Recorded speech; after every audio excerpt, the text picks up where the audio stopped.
Sit back, relax, and welcome to Reading Hours. Today's book is The God of Small Things by Arundhati Roy. Please let us know in the comments from where you are watching, or if there is a book you want us to summarize in future. Today, we are venturing into the lush, monsoon-drenched landscape of Kerala, India, to explore a story that is as beautiful as it is brutal, as tender as it is tragic. We are delving into Arundhati Roy's breathtaking debut novel, The God of Small Things. When this book was published in 1997, it took the literary world by storm, winning the prestigious Booker Prize and establishing Roy as a major voice in world literature. It is a novel that defies easy categorization. It is at once a deeply intimate family saga, a searing critique of India's caste system, a heartbreaking story of forbidden love, and a profound meditation on memory, loss, and the nature of storytelling itself. The novel is famous for its unique, non-linear narrative structure and its dazzling, poetic prose. Roy plays with language, inventing words and fracturing sentences to capture the world as seen through the eyes of children. But beneath this linguistic beauty lies a story of immense sadness. The book tells the tale of the Ipe family, whose lives are shattered by a single catastrophic event in the winter of 1969. At its heart, the novel explores what Roy calls the love laws, the unwritten, ancient rules that dictate who should be loved and how much. It is a story about the terrible consequences for those who dare to break them. So prepare yourselves for a journey back in time to a place where the small things in life are all that matter, and where love, in its purest form, carries the heaviest price. Our story begins not at the beginning, but at the end. We are in the present, the year 1993, and we have returned to the small, fictional town of Imagery in Kerala, a place heavy with the scent of spices, the dampness of the monsoon, and the weight of memory. We are introduced to our protagonist, Rahel, who has just returned to her ancestral home from America. She is 31 years old, adrift and unmoored, carrying the quiet burden of a past that has never left her. The Imagery house, once the grand home of her prosperous family, is now in a state of decay, a physical manifestation of the family's own decline. The furniture is shrouded in dust, the garden is overgrown, and the air is thick with the ghosts of what used to be. Rahel has returned for her twin brother, Estha. They have not seen each other in 23 years, not since they were children. Their separation was abrupt and traumatic, a severing of a bond that was once so close they considered themselves a single entity. Estha, we learn, has also been returned to Imagery, sent back by the father he was exiled to live with. But the boy who was sent away is not the man who has returned. Estha is consumed by a profound and unnerving silence. He has stopped talking, retreating into an inner world where the past plays on a continuous, silent loop. The reunion of these two egg twins, once inseparable, is now marked by a vast and quiet distance, a shared trauma that is too deep for words. The narrative immediately establishes its unique, fragmented style, mirroring the way memory works. We are given glimpses of the past, fragments of a story that is yet to be told. We hear whispers of a central tragedy, a series of events that took place in December of 1969, a time the twins remember as the moment when the terror took hold. This terror is the dark star around which the entire novel orbits. It is the reason for Estha's silence, for Rahel's aimlessness, and for the suffocating sadness that clings to the Ayamenem house like the monsoon damp. We are introduced to the surviving remnants of their family, their grandaunt, baby Kachema, a woman whose life has been curdled by unrequited love and a deep-seated bitterness, and their uncle, Chaco, a man of grand ideas and profound disappointments, an Anglophile who is slowly drinking himself into oblivion. The presence of those who are gone is even stronger. Their beautiful, rebellious mother, Amu, who died young and disgraced. Their beloved English cousin, Sophie Mall, whose visit to Ayamenem ended in tragedy. And a man named Velatha, an untouchable, whose name is only whispered with fear and shame.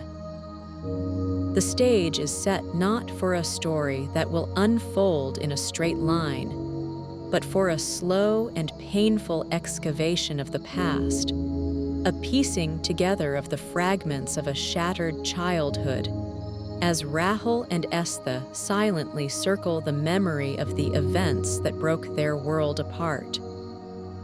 To understand the tragedy of 1969, we must first travel back in time to the weeks leading up to it. The narrative plunges us into the vibrant, chaotic, and politically charged world of Ayamenem as seen through the eyes of the 7-year-old twins, Estha and Rahel. It is a world governed by what the novel calls the love laws, the ancient, unspoken rules that dictate who can be loved and how much. These laws are the invisible architecture of their society, enforcing a rigid hierarchy based on caste, class, religion, and gender. The story of the younger family is the story of how these laws were broken and the catastrophic consequences of that transgression. The catalyst for the events of that fateful December is the impending arrival of Chaco's English ex-wife, Margaret, and their daughter, Sophie Mall. Chaco, a Rhodes Scholar who has returned to India in failure, clings to the memory of his English life with a desperate nostalgia. Sophie Mall, his biological daughter whom he barely knows, becomes a symbol of the English world he has lost, a world he considers superior to his own. The family's preparation for her visit is a flurry of anxious activity, a desperate attempt to present a facade of respectability and sophistication to their English guests. We are introduced to the complex and often toxic dynamics of the Ipe family. The family patriarch, Papachi, is dead, but his presence lingers in the form of his beautiful but terrifying moths and the memory of his tyrannical and abusive behavior. His wife, Mamachi, is a shrewd and resilient woman who founded the family business, Paradise Pickles and Preserves. But she is also a woman who was brutally beaten by her husband and who carries the complicated prejudices of her class and time. Their daughter, Amu, Rahel and Estha's mother, is a beautiful and fiercely intelligent woman who is trapped. Having divorced her abusive, alcoholic husband, she has been forced to return to her family home, where she is treated as a disgrace. a woman with no social standing and no future. Her passionate nature and her fierce love for her children are constantly at war with the suffocating constraints of her life. And then there is baby Kachama, Papach's sister, a woman whose life has been defined by a single, unrequited love for an Irish priest. Her thwarted passion has turned into a bitter and manipulative piety, and she spends her days tending her garden and nursing her resentment for the world, particularly for Amu and her half-caste children. Into this tinderbox of a family walks Velatha. He is a paravan, an untouchable, a caste so low that they were historically forbidden to touch things that a member of a higher caste might touch. But Velatha is also a man of incredible skill and intelligence.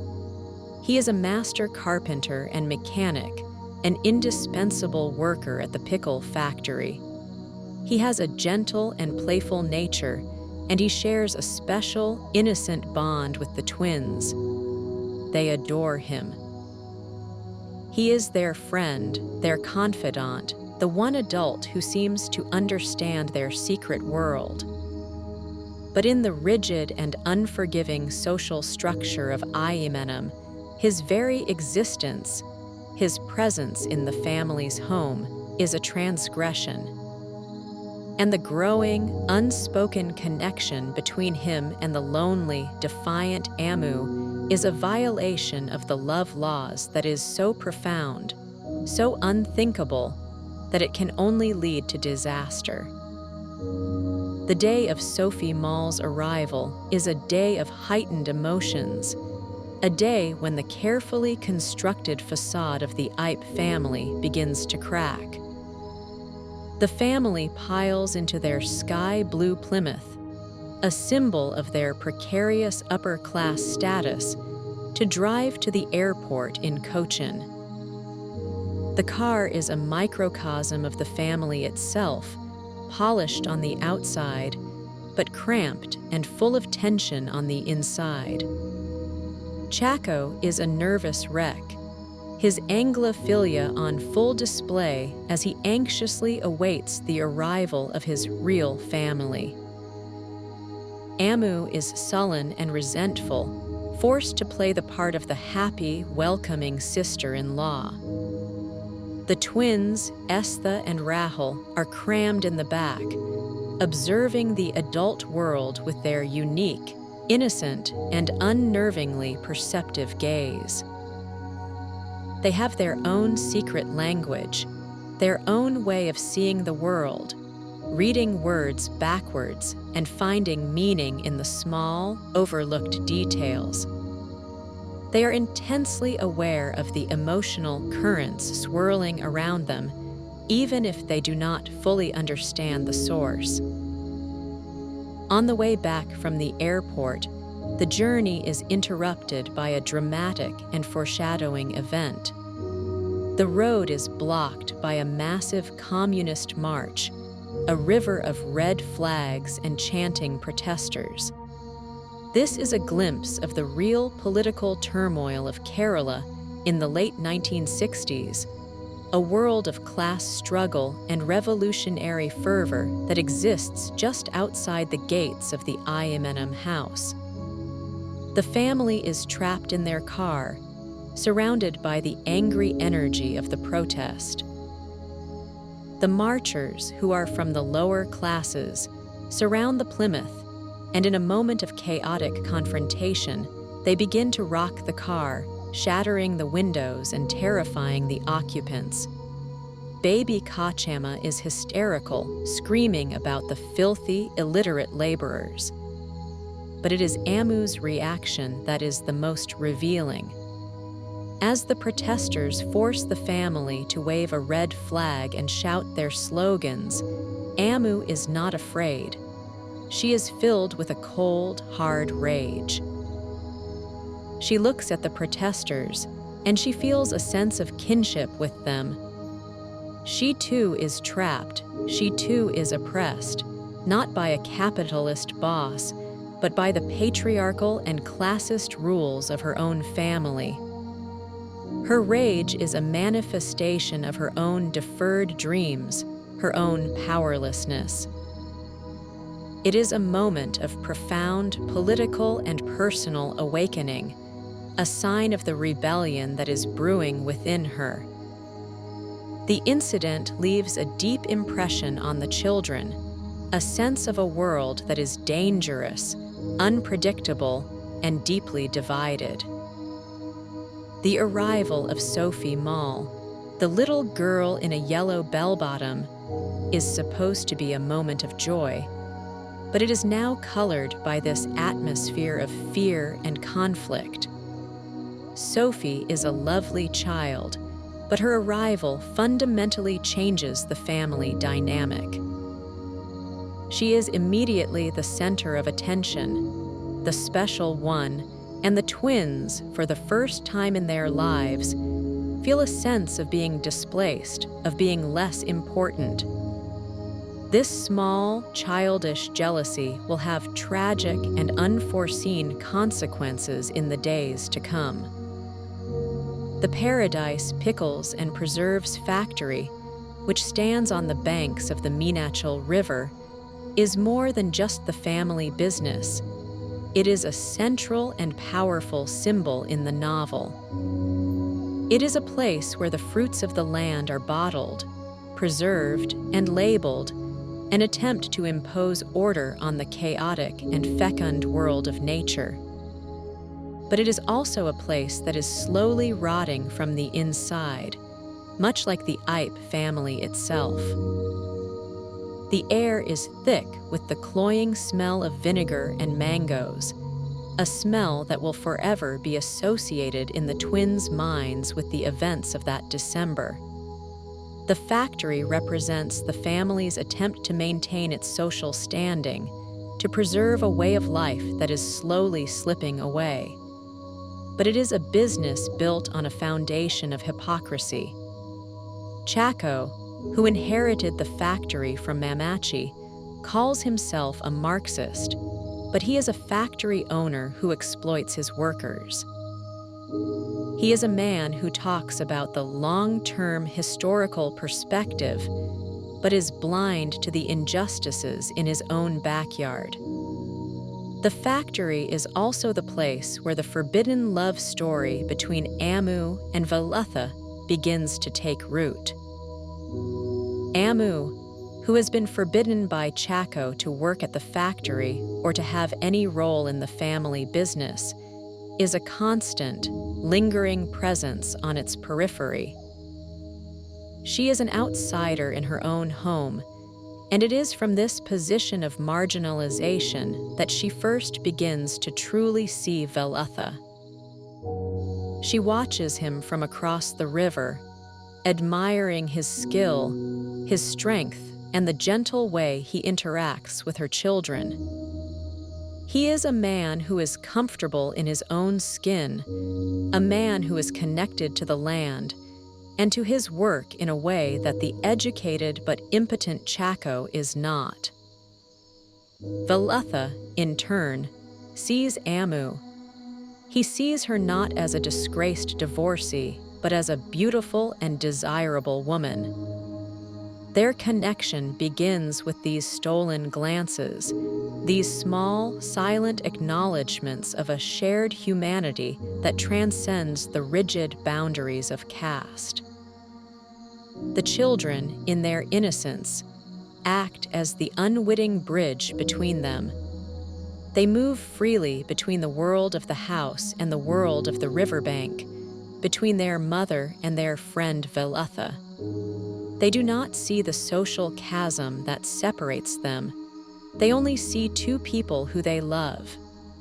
Rahel, in particular, becomes a silent observer of the growing attraction between her mother and Veletha.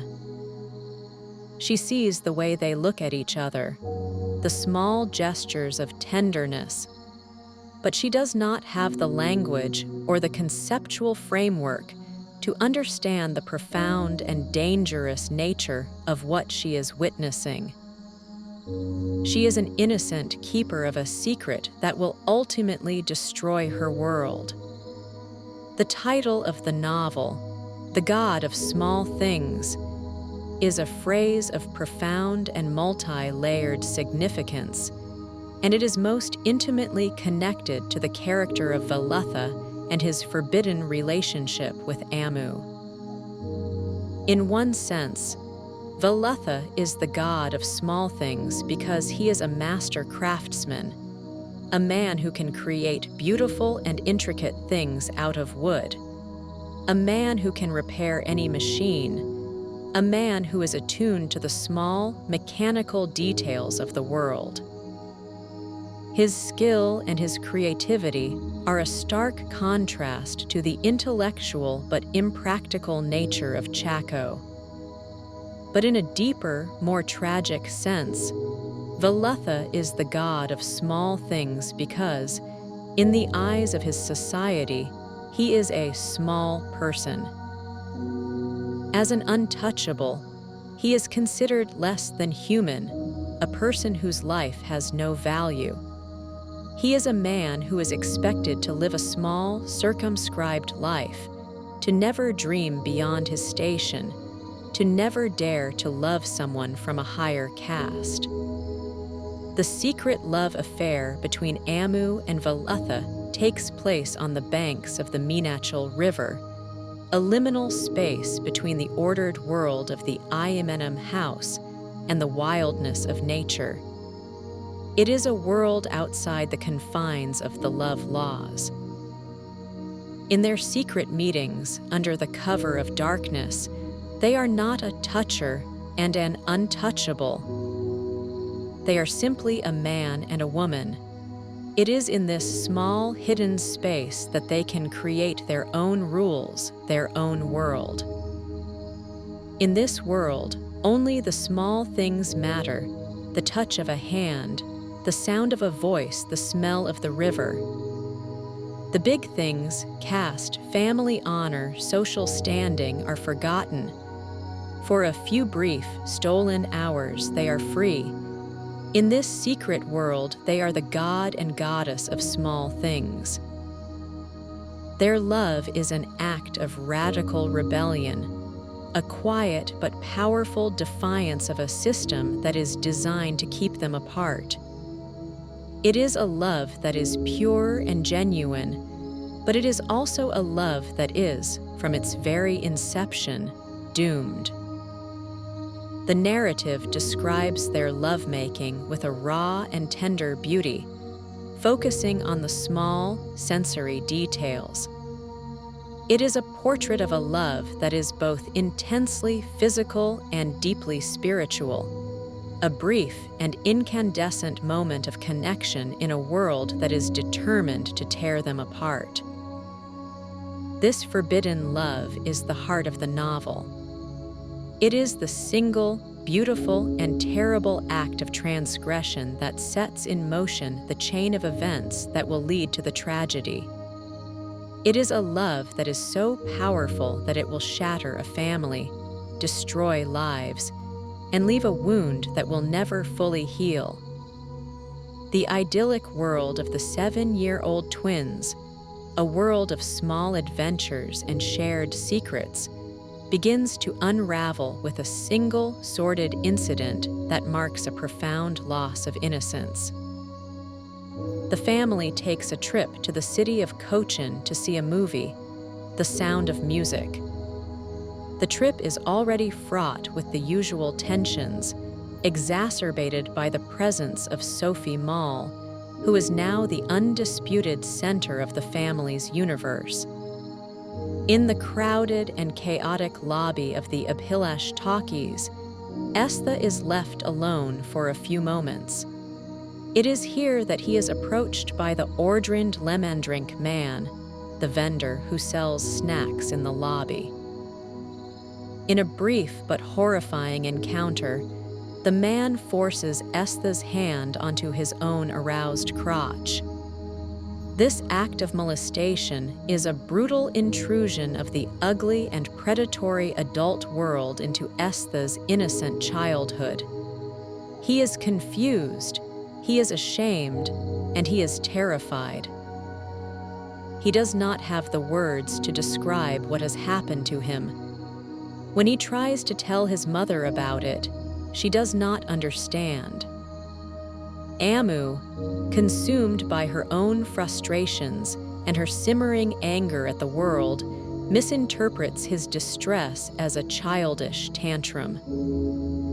She snaps at him, her words sharp and cruel. She tells him that if he is going to behave like this, then maybe he should be sent away, maybe she doesn't love him anymore. Her words, born of a momentary and unthinking frustration, land on Estha with the force of a physical blow. He feels utterly and completely abandoned by the one person in the world who is supposed to protect him. This moment is the beginning of Estha's silence. The trauma of the molestation, compounded by his mother's rejection, forces him to retreat into himself.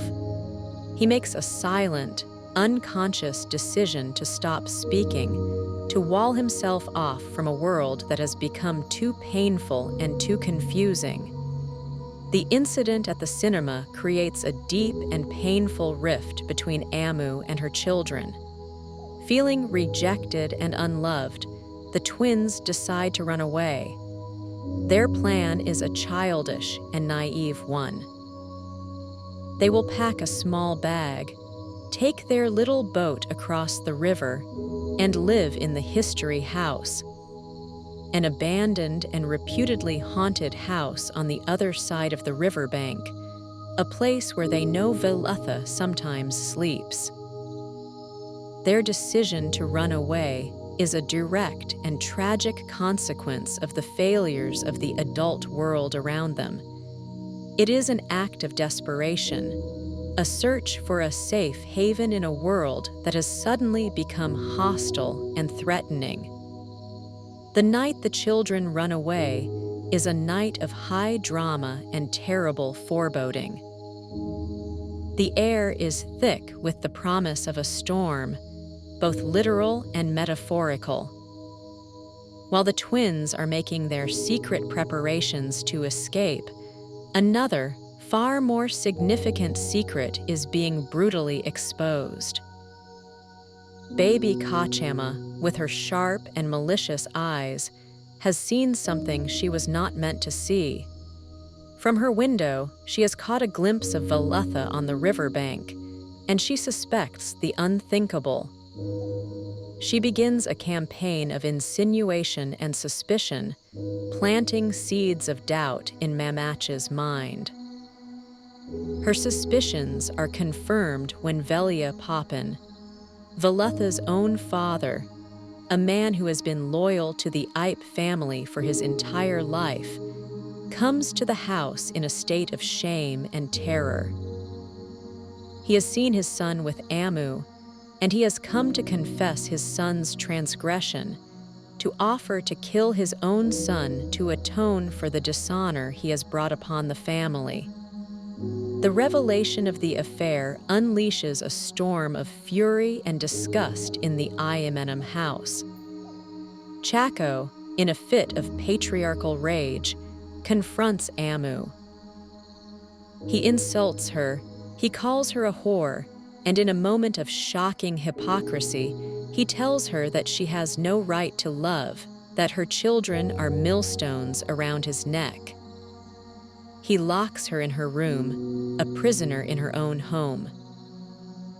Amu, in her rage and despair, screams at her children, blaming them for her unhappiness, telling them that they are the reason she is trapped. It is these cruel words, the final and most devastating rejection from their mother, that finally pushes the twins out of the house and into the stormy night. They take their cousin, Sophie Mall, with them. She is excited by the prospect of an adventure, completely unaware of the dangers that lie ahead. The three children make their way to the river, which is swollen and angry from the recent rains. They climb into their small, fragile boat and set off into the darkness. The river, which was once their playground, is now a menacing and powerful force. The current is strong, and the boat is unstable. In the middle of the river, in the churning, muddy water, the boat capsizes. The children are thrown into the violent current. Estha and Rahel, who are familiar with the river, manage to fight their way to the far bank. But Sophie Mall, who has never been in a river before, is swept away by the current. She drowns. Her small body is carried away by the river, a tragic and innocent victim of a chain of events that she was never a part of. The twins, exhausted and terrified, crawl out of the river and make their way to the history house, the very place they thought would be their sanctuary. They fall asleep, huddled together, unaware that their lives have been irrevocably and completely destroyed. The discovery of Sophie Mall's small, lifeless body the next morning unleashes a maelstrom of grief, guilt, and calculated cruelty.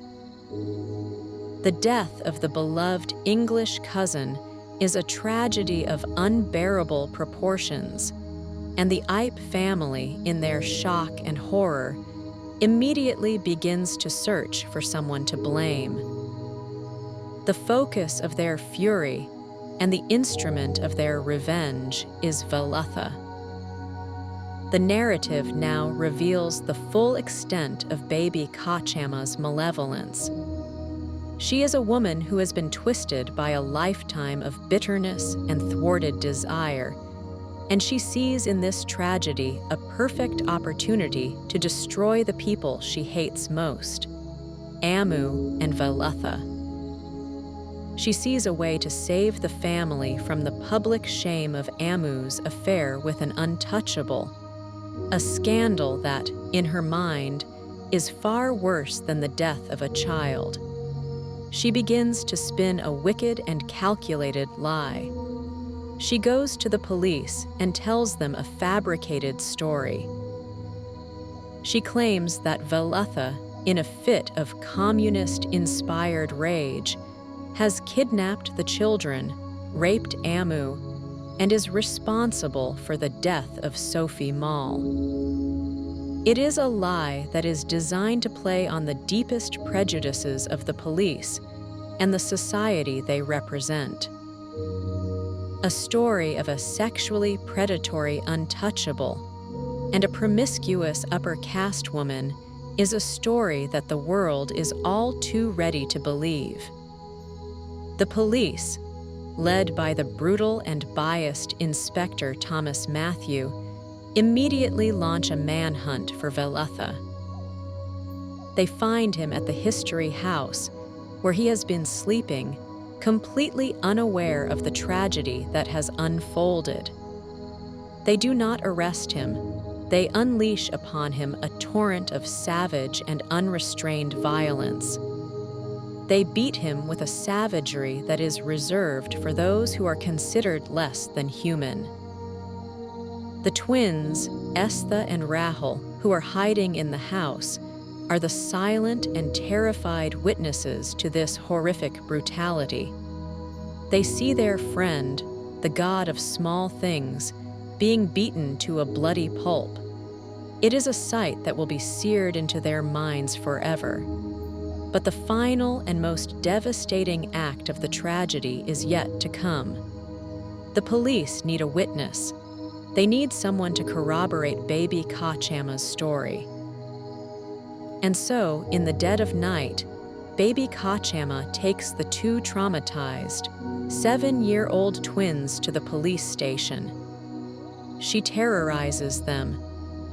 She tells them that if they do not tell the police that Velatha is the kidnapper, then she and their mother will go to jail and they will be left all alone. She threatens them with a fate worse than death. And the children, in their fear and confusion, do what she tells them to do. They betray their friend. They look at the broken and bleeding body of Velatha and they nod their heads. They confirm the lie. This act of betrayal is the terror. It is the moment that will silence Estha, that will sever the bond between the twins, and that will haunt them for the rest of their lives. It is the ultimate and most unforgivable violation of the love laws, a lie that will cost a man his life and 2 children their souls. The aftermath of the lie is a swift and brutal unraveling of the Ipe family. The fragile bonds that once held them together are completely and irrevocably shattered. Velatha, broken and bleeding, dies alone in his prison cell, a victim of a system that was designed to crush him. The official cause of death is listed as injuries sustained while resisting arrest. No one is ever held accountable for his murder. The Communist Party, which Velatha had supported and which had promised to fight for the rights of the oppressed, abandons him. The party leader, Comrade Pillai, in an act of supreme political cowardice, chooses to protect the party's reputation rather than to stand up for an innocent man. He sees Velatha not as a comrade, but as a liability, a potential scandal that could harm the party's electoral prospects. His betrayal is a damning indictment of the hypocrisy and moral bankruptcy of the political establishment. Amu, who has been locked in her room, is now a complete outcast. She tries to tell the police the truth, to confess her love for Velatha and to expose baby Kachama's lie, but no one will listen to her.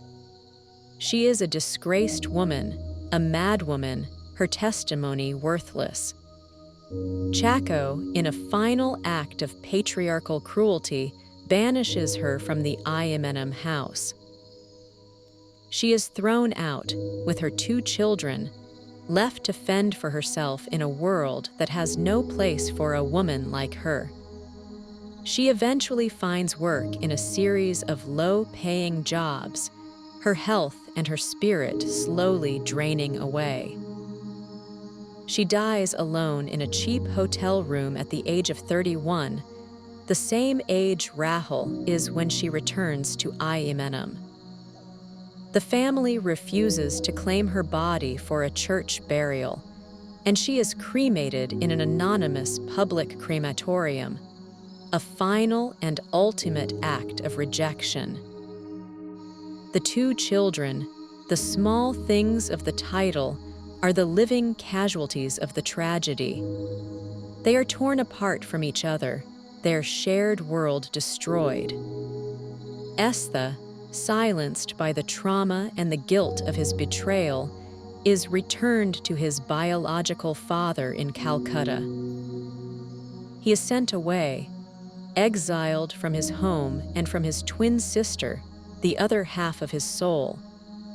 This separation is a punishment, an attempt by the family to erase the memory of what has happened.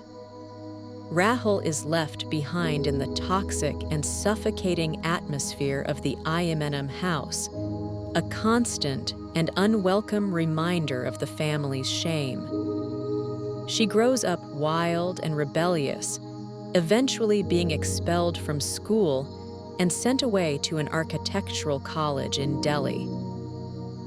The twins grow up as 2 halves of a whole, living separate and incomplete lives, forever haunted by the memory of the lie they were forced to tell and the man they betrayed.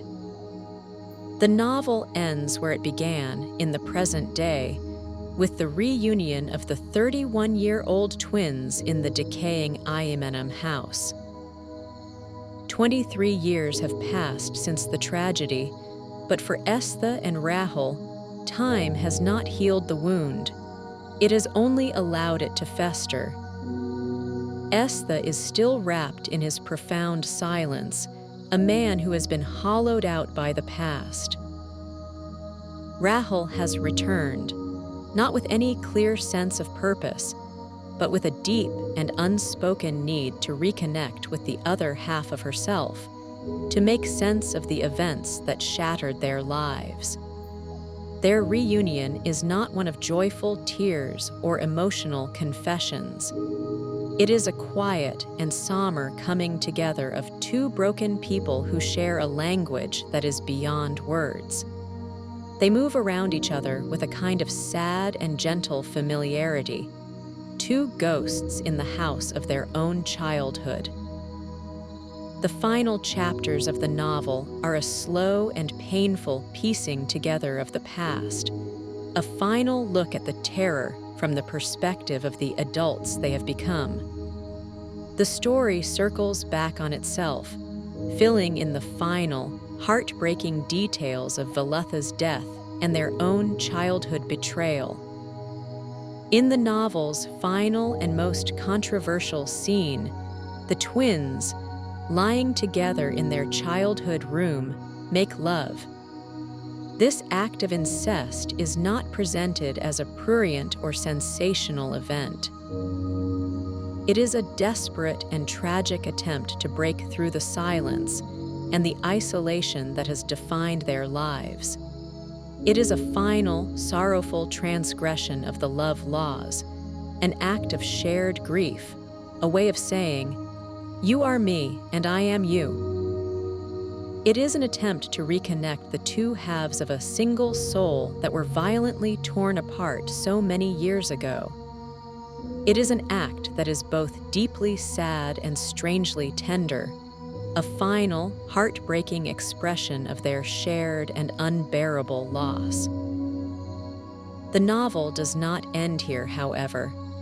In a final, brilliant act of narrative grace, Roy chooses to end not with the tragedy, but with the moment of beauty that caused it. The final chapter flashes back in time to the first night that Amu and Valatha spent together by the river. It is a scene of incredible tenderness and passion, a moment of pure, unadulterated love. The novel ends with the word tomorrow, a single word that is full of both hope and tragic irony. It is the promise that Amu and Valatha make to each other, a promise of a future that the reader knows will never come. But by ending on this moment of love, rather than the moment of death, Roy leaves us with a sense of the enduring power of the small, beautiful things that can exist, even in the midst of a cruel and unforgiving world. In conclusion, The God of Small Things is a literary masterpiece, a novel of profound beauty, wisdom, and sadness. Arundhati Roy's unique and poetic language creates a world that is at once magical and brutally real, capturing the innocence of childhood and the harsh realities of the adult world with devastating clarity. The novel is a powerful and unflinching critique of the social and political injustices of Indian society, particularly the inhumanity of the caste system and the suffocating constraints of patriarchy. But it is also a universal story about the human heart, about the bonds of family, the pain of loss, and the devastating consequences of forbidden love. Its non-linear structure, which can be challenging at first, is ultimately its greatest strength, perfectly mirroring the fragmented and associative nature of memory and trauma. The God of Small Things is not an easy read, but it is an unforgettable one. It is a book that will break your heart, but it will also leave you with a profound appreciation for the small, fleeting moments of love and beauty that make life worth living, even in the face of unbearable tragedy.